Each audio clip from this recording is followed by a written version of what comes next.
The book of Jeremiah, chapter 23, word number 1 to 4. பழைய ஏற்பாட்டிலே நாம் வாசிக்கேட்ட இந்த வேத பகுதியிலே 1 முதல் 4 வசனம் வரை நாம் சேர்ந்து வாசிப்போம். மேய்ச்சலின் ஆடுகளை கெடுத்து சிதறடிக்கிற மேய்ப்பர்களுக்கு ஐயோ என்று கர்த்தர் சொல்லுகிறார்.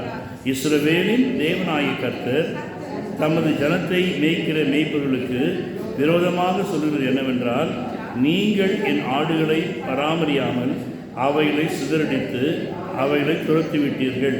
இதோ நான் உங்கள் பேரில் உங்கள் செய்களின் பொல்லாப்புக்கு ஏற்ற தண்டனையை உங்கள் மேல் வருவிப்பேன் என்று கர்த்தர் சொல்லுகிறார். நான் என் ஆடுகளில் மீதியாயிருப்பவர்களை துரத்தி இருந்த எல்லா தேசங்களும் சேர்த்து அவைகளை திரும்ப அவைகளின் தொழுவங்களுக்கு கொண்டு வருவேன். அப்பொழுது அவைகள் பதுகி பெருகும். அவைகளை மேய்க்கத்தக்கவர்களையும் அவைகள் மேல் ஏற்படுத்துவேன். இனி அவைகள் பயப்படுத்துவதும் இல்லை, கலங்குவதும் இல்லை, காணாமற் போவதும் இல்லை என்று கர்த்தர் சொல்கிறார். எரேமியா தீர்க்கதரிசியை குறித்து இந்த 1வது அதிகாரத்தில் நாம் பார்க்கின்ற வழியிலே, தாயினுடைய வயிற்றிலே தேவனாய் கர்த்தர் அவனை பிரித்தெடுத்திருக்கிறார் என்று சொல்லி பார்க்கின்றோம். தேவனுடைய பிள்ளைகளே, நாம் ஒவ்வொருவரையும் நம்முடைய தாயின் வயிற்றிலே இருந்து தேவன் ஒருவர் தான் பிரித்து எடுக்கின்றார். ஏனென்றால் அநேக குழந்தைகள் உருவாகிறது. கிட்டத்தட்ட 5 மில்லியன் செல்ஸ், 5 மில்லியனுக்கு அதிகமான செல்ஸ் ஆனது அங்கு ஒன்றோடு ஒன்று சண்டை போட்டுக் கொள்கிறதா. அவைகள் சண்டை போட்டுக்கொண்டு அதில் ஒன்று ஜெயிக்கிறது, அதுதான் கருவாக உருவாகின்றது. நாம் இந்த உலகத்தில் உருவாகின்ற வேளையிலேயே வயிற்றுக்குள்ளே என்ன ஆகுதுங்க, அநேக செல்ஸோடு சண்டை போடுகிறோம். சண்டை போட்டு ஜெயித்துத்தான் ஒரு மனிதனாக மனுஷியாக வெளியே வருகின்றோம். அல்லேலூயா. பாருங்க, எவ்வளவு அருமையாக கர்த்தர் நம்மை உருவாக்கின்ற வேளையிலேயே ஒரு நோக்கத்தோடு உருவாக்குகின்றார். இந்த நாளிலே, இந்த பகுதியிலே என் ஜனத்தை மேய்க்கிற மேய்ப்பர்கள் என்று இந்த பகுதிக்கு நான் பெயர் வைத்திருக்கிறேன். நாம் ஒவ்வொருவருமே மேய்ப்பர்களாக இருக்கின்றோம். குடும்பத்தை நடத்தக்கூடிய மேய்ப்பர்கள், சபையை நடத்தக்கூடிய மேய்ப்பர்கள், வேலை செய்கிற இடத்துல கர்த்தர் நம்மை ஏதோ 4 பேருக்கு அதிகாரியாக மேய்ப்பராக வைத்திருக்கலாம். அப்படிப்பட்ட மேய்ப்பர்கள் என்று பல சூழ்நிலைகளிலே கர்த்தர் நமக்கு ஒரு பொறுப்பை, ஒரு தாளந்துகளை கொடுத்து நம்மை அங்கு மேய்ப்பராக உருவாக்கி கொண்டு வருகின்றார். ஆனால் இந்த மேய்ப்பர்களை குறித்து வேதத்தில் வாசிக்கின்ற வழியிலே 2 விதமான மேய்ப்பர்கள் என்று சொல்லி நாம் இங்கே வாசித்த பகுதியிலே பார்க்கின்றோம். 1வது வசனத்தை வாசிக்கின்ற வழியிலே மேய்ச்சலின் ஆடுகளை கெடுத்து சிதறடிக்கின்ற மேய்ப்பர்கள். மேய்ச்சலின் ஆடுகள், நன்றாக மேயக்கூடிய ஆடுகளை இந்த மேய்ப்பர்கள் என்ன செய்வார்களா, கெடுத்து சிதறடிக்கின்றவர்கள். இந்த பனையேறி என்று சொல்லுவாங்க. தமிழ்நாட்டில் திருநெல்வேலி அந்த பகுதியில் போய் பார்க்கின்ற வழியில் அந்த பனையேறி என்ன செய்வானா, அந்த மரத்தின் மீது ஏறுகின்ற வழியில் அந்த மரத்தை சின்னதிலிருந்து ஆட்டி ஆட்டி வளர்ப்பானாங்க. ஒரு மரத்தில் ஏறிட்டு அங்கேருந்து அதை ஆட்டி அடுத்த மரத்தை ஜம்ப் பண்ணுவானா. அப்படி கிட்டத்தட்ட 300-400 மரங்களை அவன் இறங்காதபடிக்கு ஏறி ஜம்ப் பண்ணி அந்த மரங்கள் இருக்கிற காய்களை பறித்து கீழே போடுவானாம். அந்த மரங்களை தன்னுடைய இஷ்டத்திற்கு ஏதுவாக அது வளர்கின்ற வேளையிலேயே உருவாக்குகிற தன்மை இந்த பனையேறிக்கு உண்டு. அதை போலத்தான் மேய்ப்பர்கள் தங்களுடைய குடும்பத்தையோ தங்களுடைய சபையோ தங்களுக்கு கொடுத்திருக்கிற தாளந்துகளையோ வரங்களையோ பயன்படுத்துகின்ற வேளையிலே தங்களுக்கு சுய இஷ்டமாக அதை திருப்புகின்ற வேளையிலே அது அவர்களுக்கு நன்மையாக இருக்குமே ஒழிய அது மற்றவர்களுக்கு அதிக பிரயோஜனமாக இருக்காது. எனவே இங்கே எரேமியா சொல்லுகின்ற வழியிலே ஆடுகளை கெடுத்து சிதறடிக்கிற மேய்ப்பர்கள். முதலாவது கெடுத்து விடுவார்கள். தன்னுடைய சுய காரியங்களை பேசி, மாம்சமான காரியங்களை பேசி, ஆசை இச்சைகளை பேசி, பவுல் அப்போஸ்தலர்களை பார்க்கின்ற வழியிலே ஒரு ஸ்திரீ என்ன செய்கிறாள், தினமும் வந்து சொல்லுகின்றாள், இவர்கள் தேவனுடைய உன்னதமான தேவனுடைய ஊழியர்கள். அவனை உயர்த்தி பேசுகிறாள். தினமும் இது நடந்து கொண்டு வருகிறது. ஒரு நாள் இவனுக்கு கோபம் வருகிறது. அவள் அசுத்தாவை பிடித்தவள். அவளை பார்த்து சினம் கொண்டு சொல்கிறான், உன்னிடத்தில் அசுத்தாவை நான் துரத்துகிறேன் என்று சொல்லி. இவன் நல்லதுதான் சொன்னான். இந்த ஊழியக்காரன் தேவனுடைய மகிமையினாலே கர்த்தருடைய வார்த்தையை சொல்லுகிறான்னு சொல்லி. ஆனால் அது தேவனுடைய பார்வையிலே நன்மையாக அல்ல. இன்னைக்கு விசுவாசிகளை கூட இப்படிதான், என்ன பிரசங்கம் பாஸ்டர், இன்றைக்கு தேவனுடைய பிள்ளைகளுடைய வார்த்தை நம்மை உருவாக்க வேண்டும். இவள் இப்படிதான் சொல்லிக்கொண்டே வந்தார். இப்படிதான் ஒரு சில விசுவாசிகள் இருப்பாங்க, ஊழியக்காரனுக்கு ஏற்ற மாதிரி சம்சா போட்டுக்கணும், அப்படி பேசிக்கணும் இப்படி பேசிக்கணும். ஆனால் ஊழியக்காரன் ஐடென்டிஃபை பண்ணிக்கணும், இது சரியான ஆவியா இல்லையா என்று சொல்லி. அப்படி தூக்கி பேசலாம் செய்யணும், தூக்கி போட்டுடணும். அப்போ தான் அவன் சரியாக உருவாக முடியும். அவளுக்கு அசுத்தாவி வெளியே போக வேண்டுமானால் இந்த பவுல் அதன் மீது சினம் கொள்ள வேண்டியது அவசியமாயிருந்தது. இவ்வாறு மேய்ச்சலின் ஆடுகளை சிதறடிக்கிற மேய்ப்பர்கள் என்று சொல்லி பார்க்கிறோம்.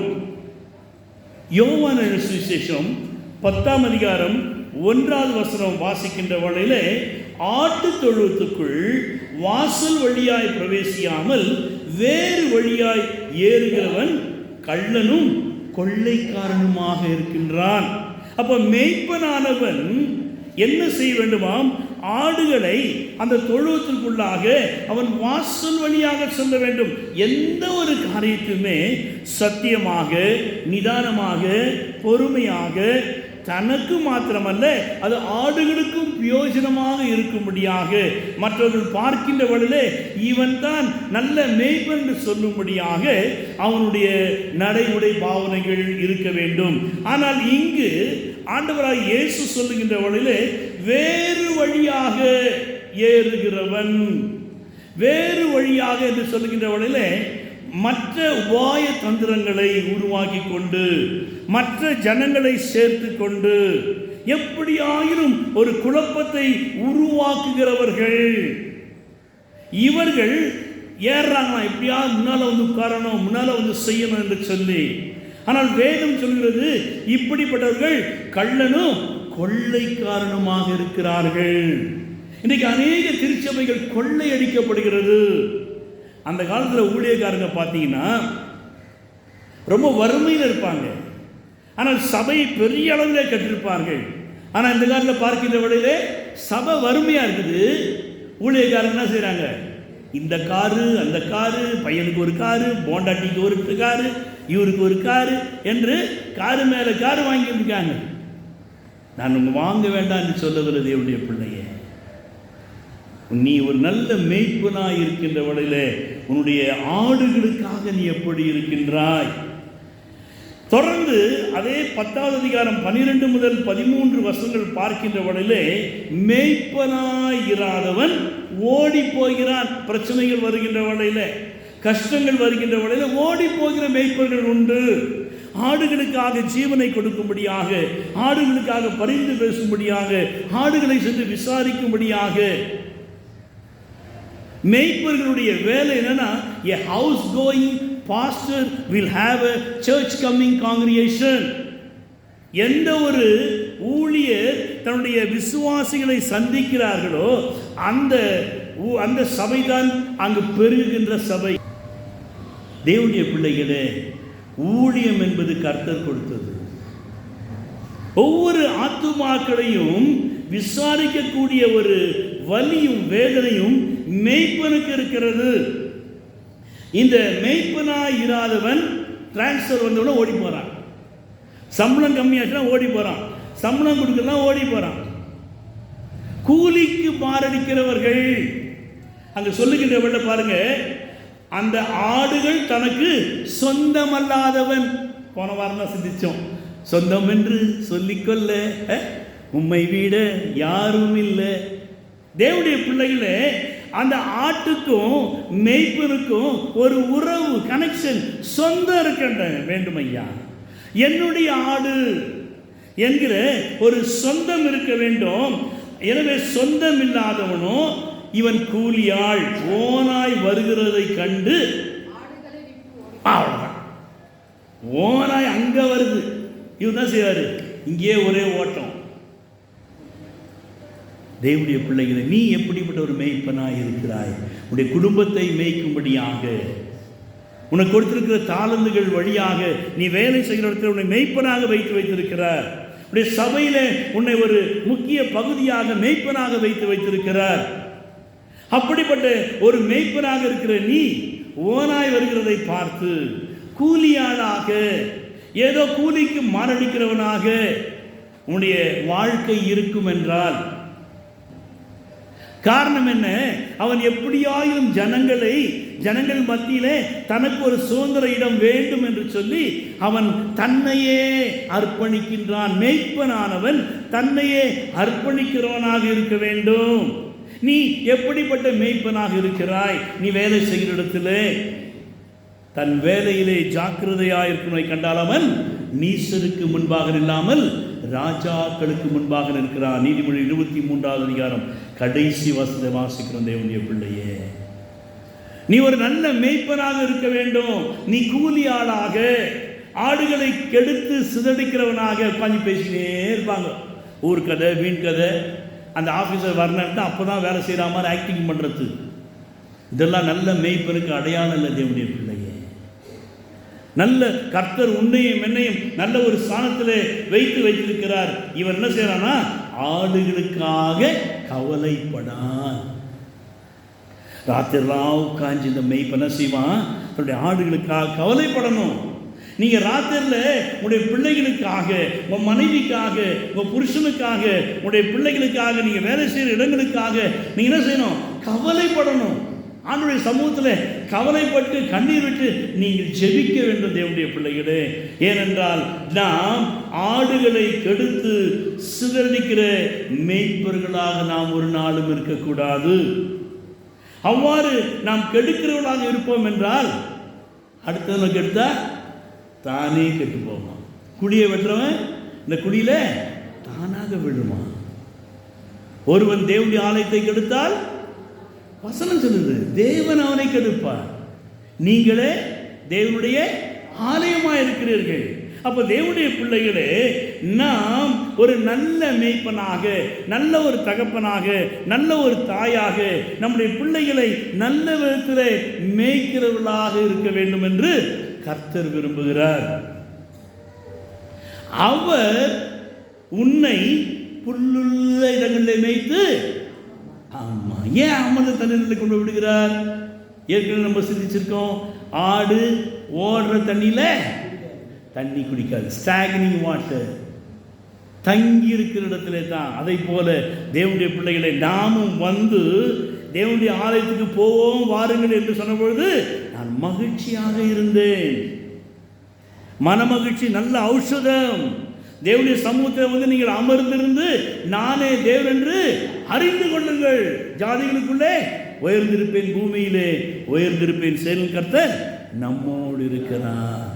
தேவனுடைய பிள்ளைகளே, இந்த மேய்ப்பனாக நீ மாற வேண்டுமானால், நீ ஒரு நல்ல மேய்ப்பனாக இதுவரைக்கும் கெடுத்து குட்டிச்சவராக்கி, உன் வாழ்க்கையை கெடுத்து குட்டிச்சவராக்கி இங்கே வச்சுக்கிட்டு, எங்க இங்கே வச்சுக்கிட்டு, அப்புறம் உள்ளே போய் புஷ்டு வர்றது, அங்கே போயிட்டு